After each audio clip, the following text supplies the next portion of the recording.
They had another law that said when farmers come into the city, people should not stop them on the street outside the city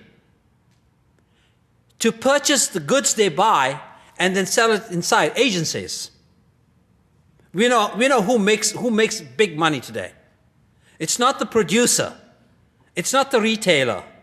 It's the guy in between who provides, who makes no substantive contribution to the commodity itself, except to buy it from people and then sell it at an inflated rate. There's actually a tradition of the Prophet that says this is haram, very religiously a clouded term, but it has to do with just average ordinances.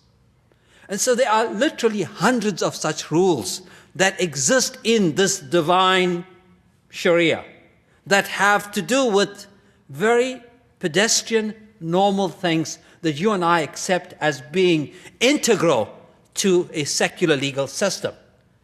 What Muslims have done over the past 100 years is taken certain aspects, the most radical aspects of the Shari'ah, and reduced all of Islamic law to that. In the case of women, for instance, hijab. The only aspect of the law that applies to a female is the extent to which she can uncover her body. With regard to non-Muslims, for instance, it is how to keep them as second-class citizens. With regard to the laws of talion, it's the amputations of the hand and so on.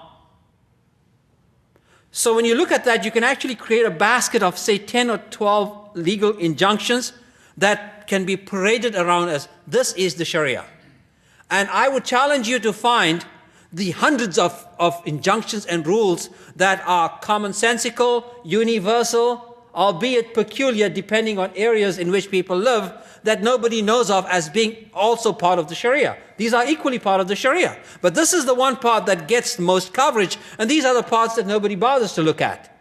And that has come about largely because Islam itself was demonized as being inhuman because it demands these particular injunctions, and Muslims sanctifying that, saying, well, no, this is not just not demonic, it is actually angelic or from God, and this is what it does to society, when in fact, when you look at how the law was looked at in earlier times, scholars understood that the law was a deterrent, and that the law had to be controlled, and that it could very easily be abused.